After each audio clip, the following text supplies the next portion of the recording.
તો ડાકોર પાલિકામાં અપક્ષનું ખાતું ખુલ્યું છે। જ્યાં સુધી ડાકોરની વાત છે, ડાકોરમાં અપક્ષની જીત થઈ છે વોર્ડ નંબર 1 માં। આ એક મહત્વનો અપડેટ અને એક અપસેટ પણ કહી શકાય। ડાકોર પાલિકામાં અપક્ષનું ખાતું ખુલ્યું છે। યજ્ઞેશભાઈ, આ કેવી સ્થિતિ ડાકોરમાં? અપક્ષ જીતી ગયું બીજેપી પાછળ?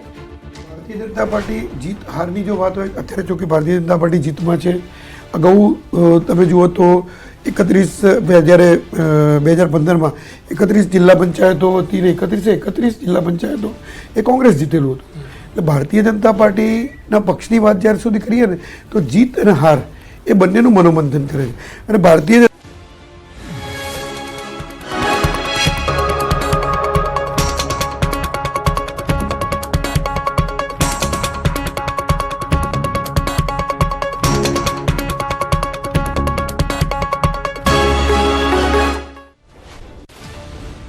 अपडेट भाजप विनिंग पोजीशन में देखाई रह्યું છે। અત્યાર સુધીના જે પરિણામો આવ્યા છે, તળાજા પાલિકામાં વોર્ડ નંબર 1 માં ભાજપની જીત થઈ રહી છે। તળાજા પાલિકામાં વોર્ડ નંબર 1 ભાજપની જીત।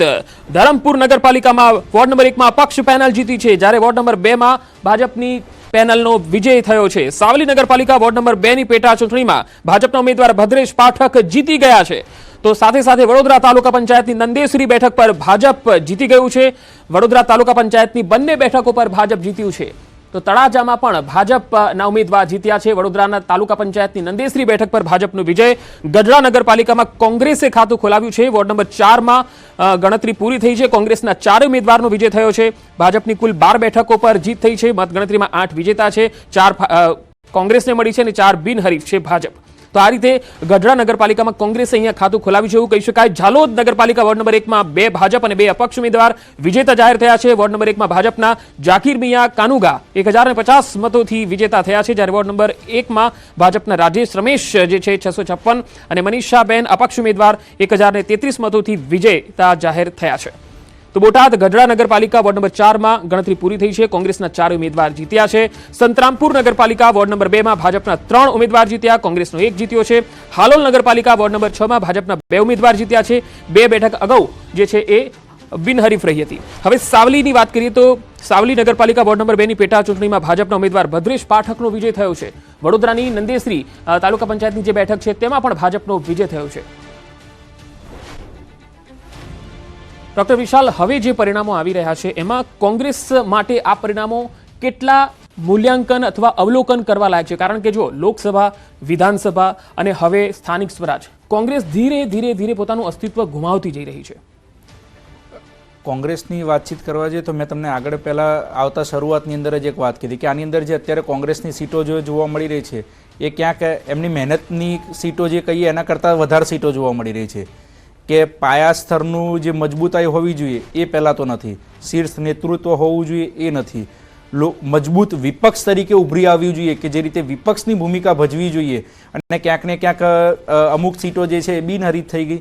એટલે પબ્લિક જ્યારે વોટિંગ કરવાના પહેલાંના શરૂઆતના સમયની અંદર જ બધાને ખબર પડી ગઈ કે આ જગ્યા ઉપરથી આટલી સીટો જ્યારે બિનહરીફ થઈ ગઈ છે ત્યારે કોંગ્રેસ ઉપર ભરોસો કરવો અથવા કોંગ્રેસને તોડીને લઈ ગયેલા ભારતીય જનતા પાર્ટીએ જે કોંગ્રેસની જે સીટો જે છે એને ખરીદી, તોડી, જબરદસ્તી જે કંઈ પણ શબ્દ અત્યારે વાપરી આની અંદર કે જે જોવા મળ્યું છે અને જે રીતે અહેવાલો પ્રસાર થયા હતા કે આ વસ્તુ બની શકી છે, જેના કારણે આટલી બધી સીટો એ લોકો બિનહરીફ કરી ગયા।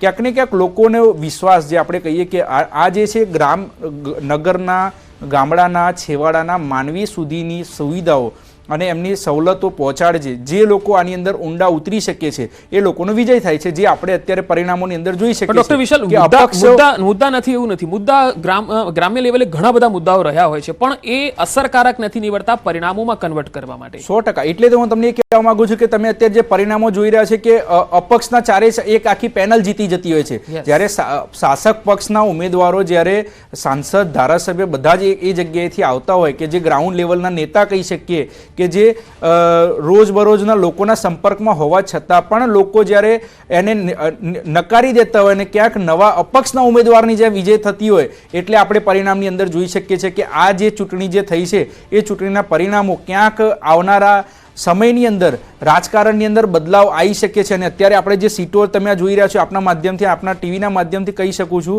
કે જે રીતે એના એનાલિસિસ ના ચર્ચા અને એનાલિસિસના ન્યૂઝ છે, ક્યાંક જે ભારતીય જનતા પાર્ટીનો જેટલો ગ્રાફ ઊંચો જઈ રહ્યો છે એટલો વિવાદનો ગ્રાફ આવનારા ટાઈમની અંદર થોડાક જ દિવસોની અંદર જે અત્યારે હેડલાઇન્સ બની રહી છે ન્યૂઝ ચેનલની અંદર કે અત્યારે ભારતીય જનતા પાર્ટીનો ભવ્ય વિજય જે થઈ રહ્યો છે, ક્યાંક ભગવા લહેરાશે, એ મોટા મોટા જેટલી હેડલાઇન્સ જે છે, ક્યાંક અંદરો અંદરના જે વિખવાદ જે છે એ ટૂંક સમયની અંદર ક્યાંક એનાલિસિસ ઉપરથી એવું જાણી શકાય કે એવું તારણ કાઢી શકે કે જે રીતે અત્યારે ઇન્ટરનલ વિવાદો જે છે એ ક્યાંક આવનારા સમય એટલે આપણે કહી શકીએ કે અઠવાડિયા મહિનાની અંદર જ ક્યાંક આ જેટલી સીટો જેટલી ઉપર ગ્રાફ દેખાઈ રહ્યો છે ત્યાં વિવાદનો ગ્રાફ અત્યારે જે છે એટલો ઊંચો જોવા મળી શકે છે ભારતીય જનતા પાર્ટીનો. અને એનો સીધો લાભ જે છે કોંગ્રેસ પાર્ટી લઈ શકે છે. અત્યારે પણ આ ઇલેક્શનની અંદર આ વસ્તુની અંદર મેં તમને કીધું કે ક્યાંક ત્રીજો પક્ષ જે કોંગ્રેસને હંફાવી દીધેલો હતો, કોંગ્રેસની જે કમિટેડ સીટો તૂટી હતી, જે સુરતની અંદરની વાતચીત કરવા જઈએ કે વિધાનસભાના ઇલેક્શનની અંદર પણ ક્યાંક આમ આદમી પાર્ટીનું જોરના કારણે ક્યાંક કોંગ્રેસની સીટો તૂટેલી હતી. જે વસ્તુ આપણે ભરૂચની સીટની વાતચીત કરવા જઈએ, ચૈતર વસાવાની વાતચીત કરવા જઈએ, આ બધી જે કમિટેડ બેઠકો જે કોંગ્રેસો વર્ષોથી પરંપરાગત રીતે આવતી હતી, એ બેઠકો ઉપર જ્યારે કોંગ્રેસને હાર લેવી પડી એટલે કોંગ્રેસ બહુ ચિંતાની અંદર હતું. જ્યારે દિલ્હીના પરિણામો આવ્યા ત્યારે કોંગ્રેસને સૌથી મોટો હાશકારો એ થયો કે હવે આપણે જે છે એ ગ્રાઉન્ડ ક્લિયરન્સ મળી ગયું છે. અને જે સીટો તમે જોઈ રહ્યા છો એ કોંગ્રેસના શીર્ષ નેતૃત્વ ન હોવાના કારણે પહેલા તો ઓછી મળી છે.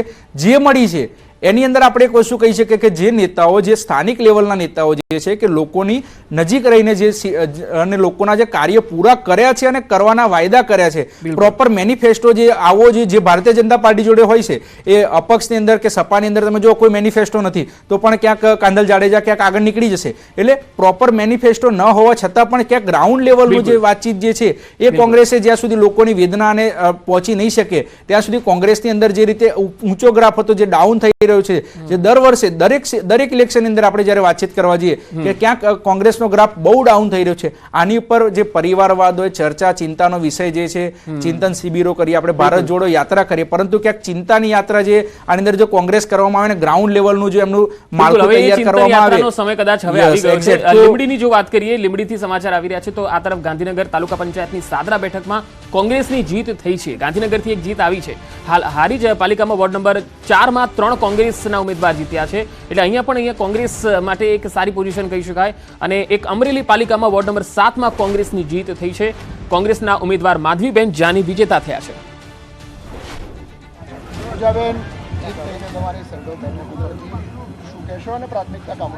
પહેલું તો સૌપ્રથમ કહીશ ભારત માતા કી જય.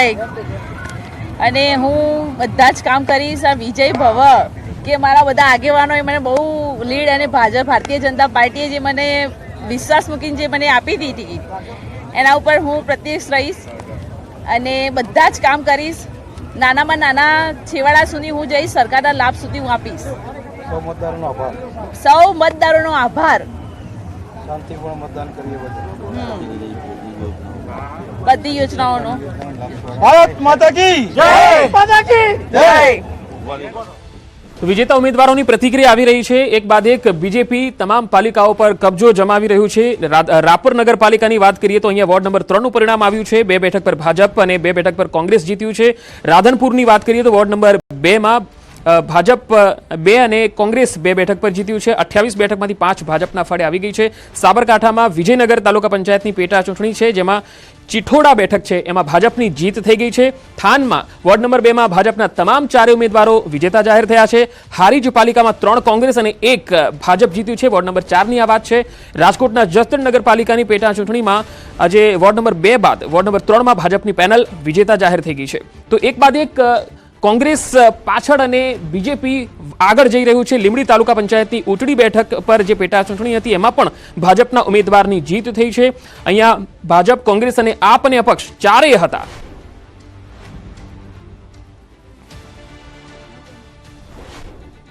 ચોરીવાડના જે પરિણામો જો અત્યારે જોઈ રહ્યા છીએ તો વિમલ ચુડાસમા ધારાસભ્યથી નગરસેવક બનવા માટે ચોરીવાડની પાલિકામાં ઝુકાવ્યું, પણ ત્યાં આગળ વોર્ડ નંબર 1 માં ભાજપના 4 ઉમેદવારો વિજેતા થયા છે. રાજેશભાઈ, આ સ્થિતિ સમજાતી નથી.